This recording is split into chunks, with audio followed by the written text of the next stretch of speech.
एक कोरी करकरीत पांढरी शुभ्र डिफेंडर गाडी, किंमत जवळपास 1 कोटीच्या घरात. आणि त्यात बसलेला माणूस जो रोज व्यासपीठावरून सांगतोय, माझ्याकडे फुटकी कवडी बी नाही.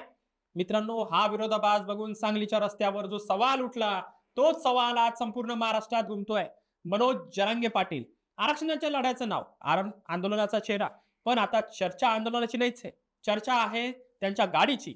साहेबांच्या ताफ्यातली ही डिफेंडर नेमकी कोणाची आहे? हा पैसा येतो कुठून? आणि देव माणूस म्हणून ओळखल्या जाणाऱ्या नेत्याभोवती हे राजकारण नेमकं कसं फिरतंय, तेच आज आपण जाणून घेणार आहोत आजच्या या व्हिडिओमधून. नमस्कार, मी आपल्या सर्वांचाच मित्र अक्षय ताटे आणि आपण बघताय सत्य पे सत्ता.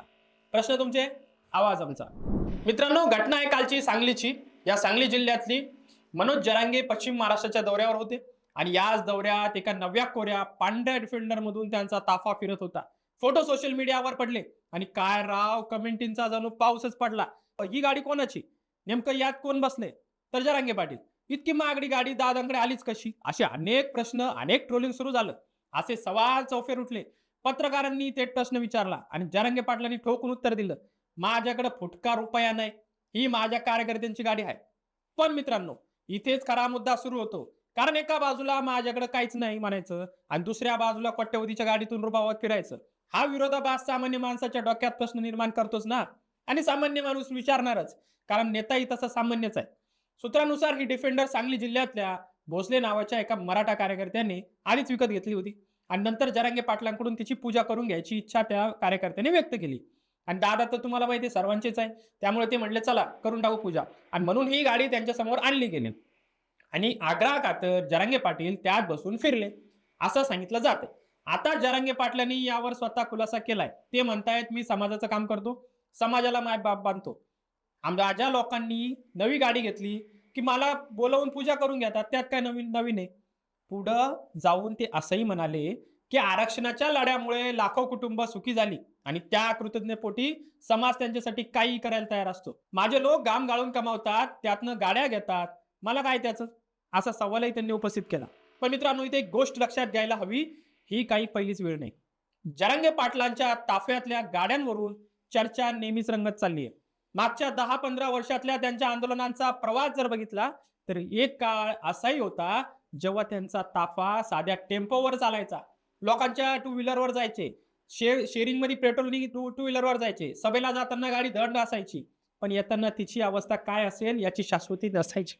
हे स्वतः त्यांनी सांगितलंय. रस्त्यावरची गर्दी, कमानी आणि जेसीपीनं फुलांचा वर्षाव, कार्यकर्ते गाडीला लोंबकळत काय, कुणी बॉनेटवर बसून चाललेलं काय, कुणी मागून धावत काय, हा सगळा नजारा अनेक पत्रकारांनी, अनेक मीडियाने सर्वांनी बघितलाय. खुद मी सुद्धा बघितलाय, अनेकदा याची डोळ्यांनी बघितलाय. गाड्यांची दुर्दशा या दौऱ्यात होणं साहजिक आहे, हे काही नवीन नाही. पण प्रश्न गाड्यांच्या दुर्दशेचा नाहीच आहे. प्रश्न आहे ताफ्यातल्या गाड्या येतात कुठून आणि जातात कशा? आणि हा एवढा मोठा जवा लावा उभा कोण करतंय? पैसा कोण पुरवतंय? डिझेलचा खर्च कोण देतंय? आता हे लक्षात घ्या मित्रांनो, जरांगे पाटलांच्या सभांची जी काही भव्यता असते ती अलीकडच्या काळात कुठल्याही राजकीय नेत्यांच्या सभेला दिसत नाही. गंगाधर काळकुटेंसारख्या बीडचे कार्यकर्ते या दौऱ्याचं नियोजन करतात. कुठं जायचं, कोणाला भेटायचं, कुठं मुक्काम करायचा, आणि मराठा समाज बहुसंख्य असलेल्या भागात स्थानिक लोक स्वतःहून वर्गणी काढून हा सगळा खर्च उचलतात असं सांगितलं जात आहे.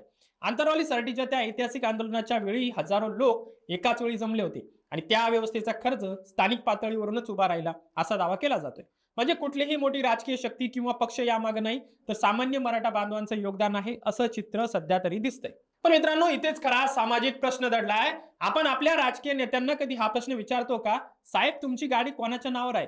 तुमच्या सभेचा एवढा खर्च कोण उचलतंय?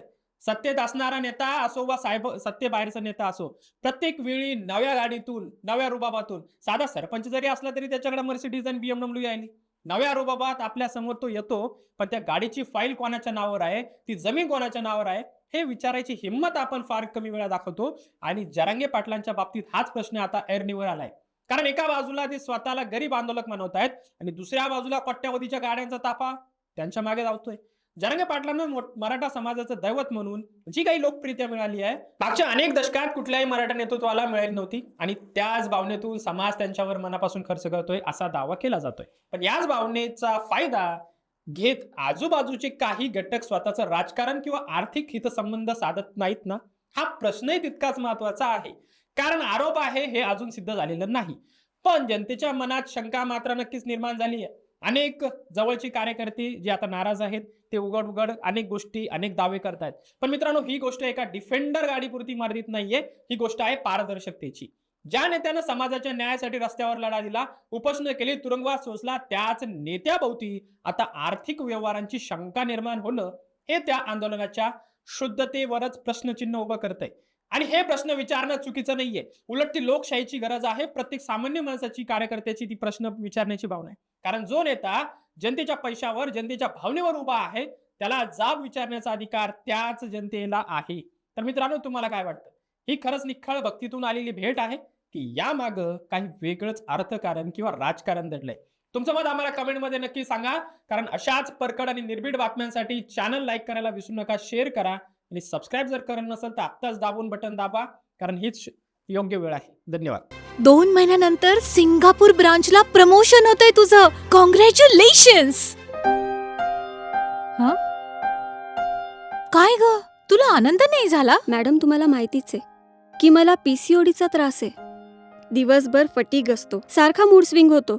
उगाच एवढी जबाबदारी कशाला घ्यायची? अगं, एवढं सिरियस नाहीये ते. त्यावर सोपा उपाय आहे. डॉक्टर चाटेज होमिओपॅथी क्लिनिक. अगं, किती जणींनी तिथे उपचार घेतलेत. महाराष्ट्रात अनेक ठिकाणी त्यांच्या शाखा आहेत.